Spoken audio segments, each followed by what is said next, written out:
Morning to everyone. तो आप लोग कैसे हैं? आई होप कि आप लोग बहुत ही अच्छे होंगे। तो आज हम आप लोगों के लिए लेकर आए हैं क्लास 10 का second chapter acids bases and salts का लेक्चर नंबर 14, जिसके अंदर की आप पढ़ेंगे प्रिपरेशन ऑफ कॉस्टिक सोडा के बारे में। जी हाँ, ये बहुत ही इंपॉर्टेंट और बहुत ही जबरदस्त कंसेप्ट है। तो बिना देर किए हुए चलिए हम लोग इसको स्टार्ट करते हैं। देखो, सबसे पहले ये समझे कि कॉस्टिक सोडा कहते किसको हैं। तो कॉस्टिक सोडा जो है ये इसका कॉमन नेम है, ऐसे इसका केमिकल नेम जो है वह है सोडियम हाइड्रोक्साइड। क्या नाम है इसका? ये इसका नाम है सोडियम हाइड्रोक्साइड, और इसकी जो फॉर्मूला होती है वो क्या होती है? NaOH। क्या नाम है इसका?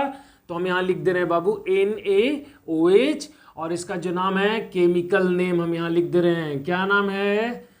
Sodium hydroxide. ओके, अब चलो इसको स्टार्ट करने से पहले इसके बारे में कुछ बताएं कि ये क्या है, कैसे बनता है। ओके, तो देखो, सोडियम हाइड्रोक्साइड जो कि कॉस्टिक सोडा है, और इसको जो हम लोग प्रिपेयर करते हैं वो लेबोरेटरी के अंदर एक प्रोसेस है जिसका नाम है क्लोर एल्कली प्रोसेस। क्या नाम है?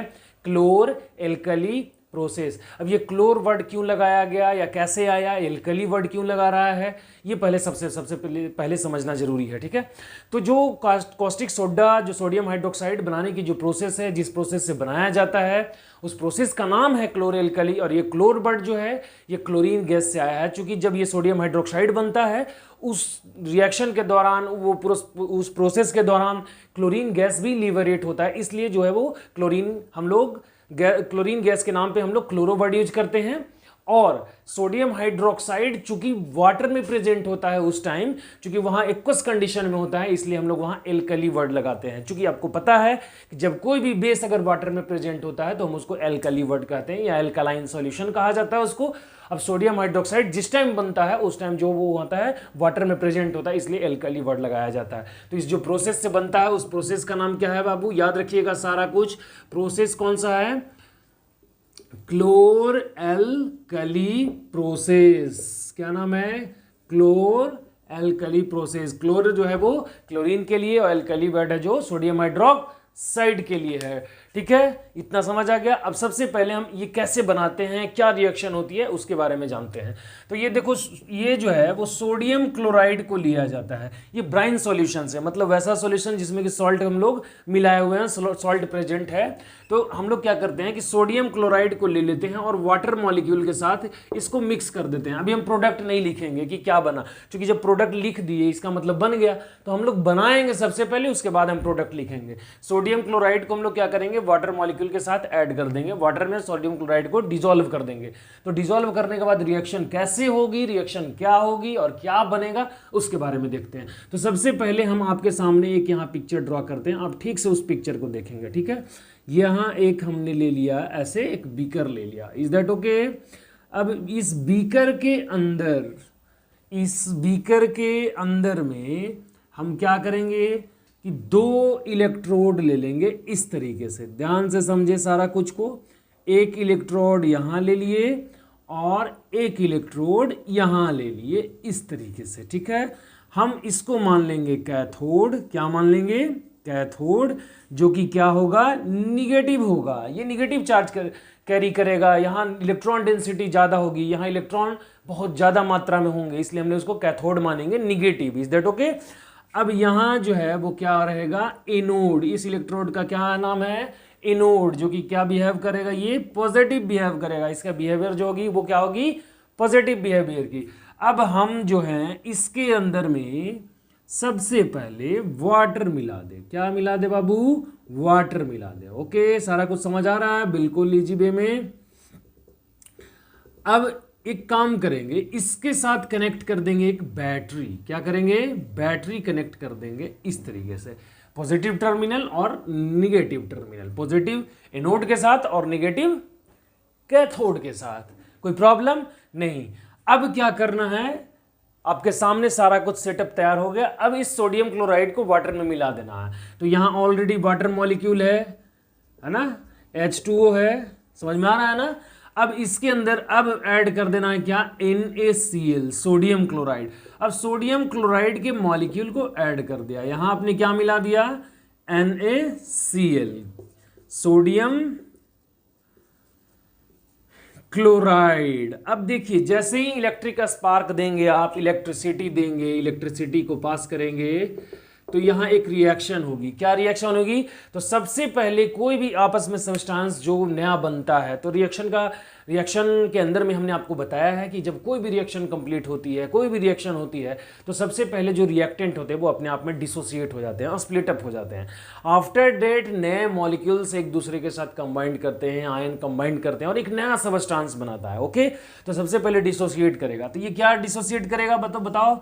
Na1+ हो जाएगा और Cl1- हो जाएगा, और यहां से वाटर स्प्लिट अप करेगा तो क्या बना देगा? H+ और OH- बना देगा। अब आपके पास दो चीजें हैं, 1+, H+, Cl- और OH-। तो यहां आप देख रहे हैं कि प्लस प्लस वाला 2 और माइनस माइनस वाला 2। तो आप चाहें तो आसानी से प्लस माइनस को ऐड कर सकते हैं, लेकिन हर जगह वो एक ही तरीके से कंपाउंड नहीं बनाया जाता है कि प्लस को माइनस के साथ और ये वाले माइनस को उसके प्लस के साथ ऐड करके बस लिख दिए वैलेंसी के बेसिस पे। ठीक है, कुछ कंसेप्ट जो होते हैं उसको भी जानना जरूरी है। जिस समय Na+ डिसोसिएट किया और क्लोरीन माइनस, H+ और OH-। अब देखिए यहां रिएक्शन कैसे कैसे होगी। तो सबसे पहले हम यहां लिख देते हैं कि कौन सा रिएक्शन कहां होगा और किस तरीके से होगा। तो देखो हम लिखते हैं एट कैथोड। क्या लिख रहे हैं हम यहां? एट कैथोड, मतलब कि कैथोड पर क्या होगी। तो देखो कैथोड का बिहेवियर कैसा है? Negative behaviour. हम यहां लिख दे रहे हैं इसका बिहेवियर निगेटिव है। अब तुम सोच के देखो, निगेटिव है तो यहां किसको जाना चाहिए? तो यहां दो, इसमें से दो चीज जा सकता है। ये जो चार आप देख रहे हैं, दो पेयर, इसमें से दो कोई जा सकता है। कौन कौन? या तो Na1+ चला जाए या H+ चला जाए। तो Na1+ क्यों नहीं जाएगा, H+ क्यों जाएगा? सबसे पहले ये सोचते हैं। तो देखो Na1+ है, ये हमेशा जब इलेक्ट्रॉन को रिलीज करता है तो इलेक्ट्रॉन रिलीज करने के बाद गेन करना नहीं चाहता है। ये चाहता है कि हम किसी दूसरे ऐसे निगेटिव एटम के साथ, वैसे आयन के साथ हम कंबाइंड करें और आयनिक कंपाउंड बनाएं, आयनिक ज़्यादा से ज़्यादा स्टेबिलिटी को गेन करें। ठीक है, लेकिन हाइड्रोजन है, इसको थोड़ा ये भी प्लस में ही है, लेकिन ये चाहेगा कि कहीं से भी इलेक्ट्रॉन मिल जाए तो हम इलेक्ट्रॉन लेकर के अपना स्टेबल हो जाए, डाई एटम के फॉर्म में चले जाएं, क्योंकि डाई एटम में ही ज़्यादातर ये स्टेबल होता है। Is that okay? हीलियम के जैसा कॉन्फ़िगरेशन कर लेगा। तो सोडियम से ज़्यादा उतावला रहेगा कहो, और सोडियम से ज्यादा यहां रिएक्टिविटी जो शो करेगी, इलेक्ट्रॉन गेन करने की टेंडेंसी इसमें ज्यादा होगी। ठीक है, तो H+ यहां चल जाएगा। समझ में आ रहा है? किसके पास? कैथोड के पास। चूंकि ये निगेटिव है तो यहां इलेक्ट्रॉन है, और H+ है तो H+ का मतलब क्या हो रहा है? वहां से इलेक्ट्रॉन की कमी है, क्योंकि वो रिलीज कर चुके, एक ही इलेक्ट्रॉन ही है, वो भी निकाल चुका है, और वो इलेक्ट्रॉन यहां से इसको मिल जाएगा। क्योंकि सारे मॉलिक्यूल्स हमने 2 लिया है, तो यहां जो भी कंबाइंड करेंगे तो देखो वो क्या करवाएंगे, 2 के फॉर्म में। तो कैथोड पर क्या रिएक्शन होगी? तो सबसे पहले आप देखिए, समझिए इसको, तो H+ ले लेंगे इस तरीके से, लेकिन कितना? 2H+। अब जैसे ही ये क्या करेगा, यहां आएगा तो ये 2 इलेक्ट्रॉन को गेन कर लेगा। किस जगह पे? कैथोड के पास। तो ये क्या बना देगा? H2 gas. Any problem? ये एक्वस कंडीशन में, जब कोई भी प्लस चार्ज के कंडीशन में होता है या जो कोई सब्सटेंस वाटर में होता है तो एक्वस वर्ड लगा देते हैं। ठीक है ना? तो अब H+ जैसे ही गया, 2 इलेक्ट्रॉन गया तो ले लिया, तो वो क्या बना दिया? H2 gas. और ये कहां बनेगा? कैथोड के ऊपर। कोई प्रॉब्लम? किसी भी प्रकार का कोई डाउट? बिल्कुल नहीं। तो यहां क्या हुई? तो आप जब कोई इलेक्ट्रॉन गेन करता हो तो क्या हो जाता है? वैसी प्रोसेस को हम लोग रिडक्शन कहते हैं, अर्थात कि ये क्या हो गया? रिड्यूस। क्या हो गया? रिड्यूस। Any problem? नो। अब आगे चलते हैं, एट एनोड। अब एनोड के ऊपर क्या रिएक्शन होगी और एनोड पे क्या क्या क्या बनेगा? ठीक है, ये अब हम देखते हैं। तो एनोड का बिहेवियर कैसा है? पॉजिटिव। अब सोचो, यहां 2 निगेटिव है, क्लोरीन निगेटिव और एक OH है। तो जैसे ही H+ यहां जाएगा, उसी टाइम सोडियम जो है वो OH- के साथ रिएक्ट कर लेगा। तो जिस समय हाइड्रोजन मॉलिक्यूल यहां पहुंचता है, उसी टाइम जो है वो Na+ OH के साथ बॉन्ड बना लेता है। अब देखिए 1+ और OH- जब बनाएगा तो क्या बना देगा? NaOH। तो NaOH हम यहां लिख दिए। ठीक है, और पहले से ऑलरेडी ये कंप्लीट कर चुका है कौन? H2 gas. ठीक है, अब कोई दिक्कत? अब बचता है बेचारा क्लोरीन। क्लोरीन निगेटिव है, क्लोरीन निगेटिव है तो इसके पास इलेक्ट्रॉन क्या है? ज्यादा है। निगेटिव तभी हुआ ना जब अपना रियल स्टेट से ज्यादा इलेक्ट्रॉन गेन कर रखा है। तो ऐसी स्थिति में यहां क्या हो जाएगा? ऑक्सीडाइज। क्यों ऑक्सीडाइज? क्योंकि जब कोई भी इलेक्ट्रॉन को रिलीज करेगा, जैसे Cl- है, एक्वस कंडीशन में तो रहेगा नहीं, चूंकि वो स्टेबल रहेगा ही नहीं। तो अब यहाँ 2Cl- है। अब ये क्या करेगा कि ये Cl2 में चेंज हो जाएगा। कब? जब वो 2 इलेक्ट्रॉन को रिलीज कर देगा इस तरीके से। जब हम लोग ऐड करते हैं तो एरो से पहले प्लस इलेक्ट्रॉन दिखाते हैं, जब रिलीज करवाते हैं तो एरो के बाद प्लस इलेक्ट्रॉन इस तरीके से दिखाते हैं।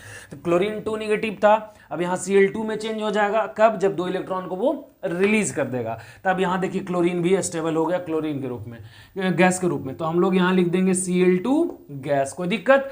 तो क्या क्या बना आपके पास? 3 चीज बना। कौन कौन? सोडियम हाइड्रोक्साइड, हाइड्रोजन और क्लोरीन। तो याद रखेंगे आप इस तरीके से, ठीक है, Cl2।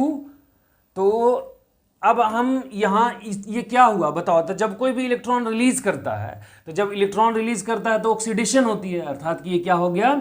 ऑक्सीडाइज। क्या हो गया? ऑक्सीडाइज। अब आपके मन में एक क्वेश्चन आ रहा होगा कि सर H2 प्लस Cl2 लेते हैं तो 2HCl बना देता है। अब इस तरीके से H2 और ये Cl2 भी तो आपस में रिएक्ट करके 2HCl बना सकता है। और जब 2HCl लेंगे और ऑलरेडी सोडियम हाइड्रोक्साइड है तो ये तो NaCl प्लस H2O बना देगा, मतलब सेम चीज मिल सकता है। ये तो रिवर्सिबल, पर ऐसा नहीं होता है। आप याद रखेंगे, ऐसा नहीं है कि ये H प्लस Cl माइनस के साथ रिएक्ट करके HCl बना देगा। यहाँ जो होती है वो हाइड्रोजन सबसे पहले कैथोड के पास चला जाएगा और जो रिलीज्ड किया हुआ इलेक्ट्रॉन था उसको गेन करता। गेन करने के बाद हाइड्रोजन से ये रिएक्शन शुरू हो जाती है। जैसे ही वो गेन कर लेता है और H2 में चेंज होता है और उसी टाइम सोडियम हाइड्रोक्साइड बन जाता है, क्योंकि सोडियम जो है वो सबसे पहले OH के साथ बॉन्ड बना लेगा, क्योंकि ठीक है। अब बच जाता है क्लोरीन, तो क्लोरीन बाद में बनाता है। और ये रिएक्शन जब कंप्लीट होती है तो गैस जो है वो हाइड्रोजन पहले ही निकल चुका होता है, लिबरेट कर चुका होता है। इसलिए सारे प्रोडक्ट्स जो हैं वो इस फॉर्म में होते हैं, NaOH plus H2 plus Cl2। और ये सारा को रिएक्शन को करवाने का जो ये मेन रिस्पॉन्सिबल होता है वो कौन सा है? इलेक्ट्रिसिटी। तो आप याद रखेंगे कि कभी भी ये ऐसा नहीं होगा कि फिर से NaCl और H2O बन जाए, क्योंकि ये जो रिएक्शन है वो एग्जाम्पल है किसका? इरिवर्सिबल का। इरिवर्सिबल का मतलब क्या होता है कि एक बार जब रिएक्टेंट से प्रोडक्ट बन जाए तो दोबारा प्रोडक्ट से रिएक्टेंट नहीं बनेगा। और अगर आपने करवा दिया या सोचा, इसका मतलब वो रिएक्शन फिर से प्रोडक्ट दे रहा है और प्रोडक्ट से फिर से रिएक्टेंट मिल रहा है, जो कि ऐसा संभव नहीं है। इसलिए आप इसको कंसिडर नहीं करेंगे। इरिवर्सिबल रिएक्शन है। Is that okay? बहुत ही इजी वे में समझ में आ गया होगा कि कैसे बनता है लेबोरेटरी के अंदर सोडियम हाइड्रोक्साइड। Any problem? बिल्कुल नहीं। आप इसका स्क्रीनशॉट ले लेंगे। तो ये प्रोसेस थी जिससे कि आप सोडियम हाइड्रोक्साइड को बना रहे थे। बहुत ही इजी था, बहुत ही छोटा टॉपिक है, कोई बड़ा है नहीं, बहुत ही इजी वे में समझ में आ जाने वाला। ठीक, अब इसके बाद देखते हैं कि 3 चीज बना। कौन कौन सा? सोडियम हाइड्रोक्साइड और क्लोरीन, और कौन सा गैस बना? हाइड्रोजन। अब ये तीनों का यूज क्या क्या है ना, क्योंकि ये भी बहुत ही इंपॉर्टेंट है। तो सबसे पहले हम लिखेंगे क्या? यूजेज ऑफ सोडियम हाइड्रोक्साइड, है ना, कॉस्टिक सोडा। ठीक है, यहाँ ब्रैकेट में लिख लेते हैं ऐसे, कॉस्टिक सोडा। इसका यूज किस में किया जाता है? तो सबसे पहला यूज क्या करेंगे? तो देखेंगे, लिखेंगे कि sodium hydroxide is use for make a shop. सबसे पहले याद रखिएगा कि इसका जो यूज किया जाता है वो क्या में किया जाता है? साबुन बनाने में किया जाता है। दूसरा कि it is use for make in paper. किस में करेंगे? पेपर बनाने में करते हैं। जब आप पढ़ेंगे कार्बन एंड इट्स कंपाउंड हमसे, तो हम उसमें आपको एक चीज बताएंगे कि सोडियम क्लोराइड जो होता है वो सोडियम अस्टार्ट्रेट एक एसिड होती है। एक सॉप का फॉर्मूला जो है वो सोडियम अस्टार्ट्रेट होता है। ठीक है, एस्टेरिक एसिड के साथ जब हम लोग सोडियम क्लोराइड के प्रेजेंस में सोडियम हाइड्रोक्साइड को रिएक्ट करवाते हैं तो सोडियम अस्टार्ट्रेट बनता है। ठीक है, तो उस समय जो है वो साबुन बनाने में सोडियम हाइड्रोक्साइड का ही यूज किया जाता है। तो आप याद रखेंगे कि साबुन का इस तरीके से। फिर पेपर बनाने और पेपर को क्लीन करने, मतलब लिखावट जो होती है उसको साफ करने के लिए भी सोडियम हाइड्रोक्साइड का यूज किया जाता है। दूसरा यूज है। ठीक है, तीसरा है artificial salt. It is use for making क्या? Artificial salt. हम लोग जैसे NaOH प्लस HCl लेते हैं तो क्या बना देता है? NaCl plus H2O। तो आर्टिफिशियल सॉल्ट बनाने में भी सोडियम हाइड्रोक्साइड का यूज करते हैं, याद रखेंगे। ठीक है, भले इसका इस्तेमाल घरेलू ये नहीं होता है कि हम लोग घर में इसका यूज ना करें, लेकिन इसको सोडियम हाइड्रोक्साइड, इसी सोडियम हाइड्रोक्साइड से हम लोग हाइड्रोक्लोरिक एसिड को रिएक्ट करवा के सोडियम क्लोराइड और वाटर बनाते हैं और इस सोडियम क्लोराइड को लैब में बनाया जाता है। ठीक है, तो इसका यूज वहां भी हम लोग कर सकते हैं। 4 नंबर 1, 2 की संख्या में आप भी सोचिए कि सोडियम हाइड्रोक्साइड का यूज, तो सोडियम हाइड्रोक्साइड का जो यूज होता है तो एक पेट्रोलियम इंडस्ट्रीज में बहुत होता है। लिख सकते हैं कि it is use in petroleum industries to make petroleum product. ठीक है, बहुत सारा पेट्रोलियम प्रोडक्ट को बनाने में भी पेट्रोलियम इंडस्ट्रीज में यूज किया जाता है। ठीक है, फिर हम लोग लिखते हैं यूजेज ऑफ हाइड्रोजन गैस। ठीक है, हाइड्रोजन गैस का यूज क्या होगा तुम ही बताओ। तो सबसे पहला इसका यूज तो होता है हैवर्स प्रोसेस में, तो लिख सकते हैं कि hydrogen gas is use for making ammonia, है ना, अमोनिया बनाने में किया जाता है।